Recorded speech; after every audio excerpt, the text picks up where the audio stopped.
are the catalysts of change. Without us, there is no change.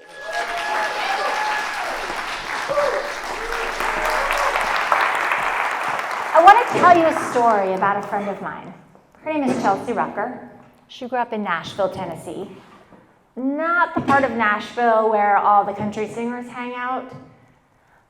In Chelsea's neighborhood, they had the highest incarceration rate and the lowest high school graduation rate.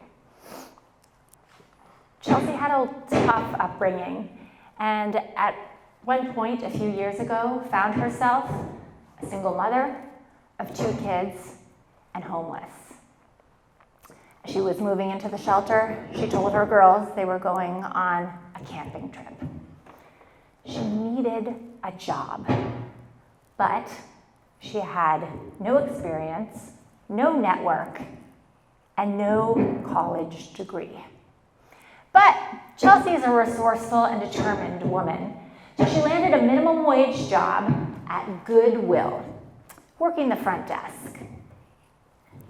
At Goodwill, she heard chatter about this new training program.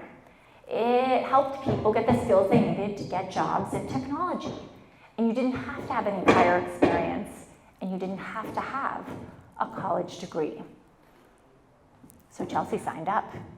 She started doing the program online, late at night, in the early morning when she wasn't with her girls or working at her job. And then one day at work, she heard that someone was coming from the local Google data center to do an info session about opportunities. And Chelsea went, and Chelsea listened, and Chelsea applied for the job, and she got it. Chelsea Rucker, single mother of 2 and homeless, was going to be a data center technician at one of the biggest technology companies in the world. Chelsea Rucker had broken through the paper ceiling. What's this paper ceiling you're talking about? I've heard of the glass ceiling, but I'm not sure I've heard of the paper ceiling. Is that like a thing? It's a thing. And I'm going to tell you why you need to know it and why it matters. The paper ceiling is an invisible barrier that is around every corner, holding back individuals who don't have 4-year college degrees. Let's unpack this a little bit more and look at some data. Okay, so about 2/3 of Americans do not have a 4-year college degree. That's about 80 million people. And 77% of jobs in this country that pay over $35,000 a year require a bachelor's degree. So let's kind of grok that and put those 2 things together. That means that when an employer puts a bachelor degree requirement on a job description, they are essentially locking out 60% of the adult workforce. Now let's dig a little deeper into that number, because for certain populations, it's even worse. Put a bachelor's degree requirement on the job description and you are locking out 80% of Black and Latino workers, 70% of workers who live in rural America. This is a problem. It's kind of bad for everyone. It's bad for the employers who are trying to fill empty jobs, create more diverse workforces, and it's really bad for the workers who are trying to achieve upward mobility.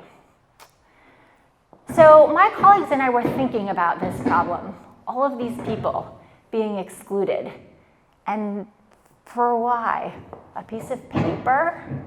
Was there something that we could do to help create a more equitable workforce, to help people who don't have college degrees to get the skills they needed to get great jobs? So we were thinking about this problem, and we started asking around. And as is often the case, someone was already doing something about this issue. And it turned out her name was Natalie, and she worked right down the hall. She was in IT support, and she was having trouble filling jobs at the help desk because there was this restriction. There was this bachelor's degree, and she wasn't getting enough applicants in. So she was like, I'm going to think about this a different way. And she teamed up with a nonprofit organization called Year Up, and they ran a pilot program teaching people without college degrees the fundamentals of IT support. And it worked. So we thought, if this is working for Natalie's IT department here, could it work at scale at companies across America? And so we launched the IT Support Career Certificate Program. And it started to get traction. So we looked across other fields and thought about where we could apply the same model. These fields needed to be fast-growing, in-demand jobs that paid well, where there was truly opportunity at the entry level for people without college degrees, and that could leverage the expertise of the company where I work.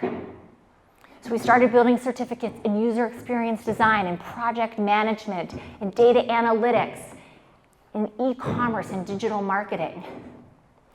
But it's not just the what, it's also the how, right? We needed to make sure that we were building programs that met these learners where they were. They needed to be flexible. They needed to be online. They needed to be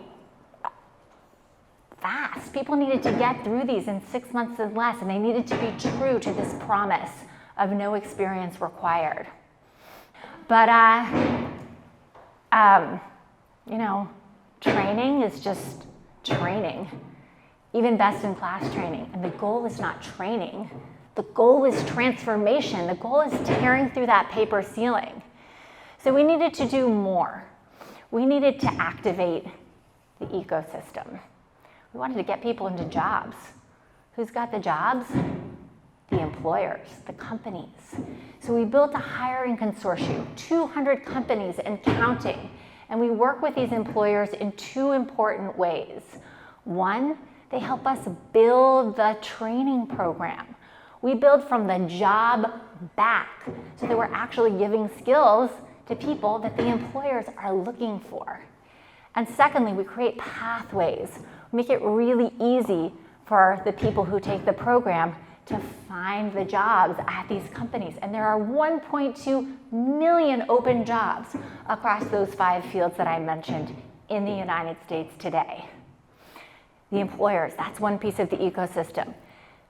Then there's the public sector, government, state, local, national, workforce boards. That's a really important part of our workforce, and we're partnering with them, offering up our career certificates to the people that are coming through those workforce boards. And finally, the nonprofit organizations. I'm sure I don't have to tell you, because maybe you experienced online learning or watched your kids go through it during the pandemic. It's hard. And nonprofits play a really important role in providing wraparound services, childcare, transportation, cohort-based learning that really help people make it through these online programs. So we activated the ecosystem. We learned a few surprising things along the way in this journey. We started looking at who was taking these programs and discovered that actually 40% of our learners had college degrees. So what was that all about? Well, it turns out not only do we have a paper ceiling problem, but there is actually an underemployment issue as well. 41% of college graduates ages 22 to 27 are underemployed. And so we dug into the data and learned that if you combine a bachelor's degree, like a history degree, like the one that I have, with a credential of some kind, maybe it's our career certificates, maybe it's something else, you actually increase the employment opportunities and earning potential of a bachelor degree holder. So now we're talking to the 4-year universities. Northeastern, Purdue, the whole University of Texas system are putting these career certificates into their programs. We're talking to the community colleges who have always been an important player in the workforce. Connecticut, Virginia, Georgia, Michigan, our great state of New York, SUNY and CUNY are offering the career certificates to their students too. So you might ask, is it working? We're seeing some encouraging signs.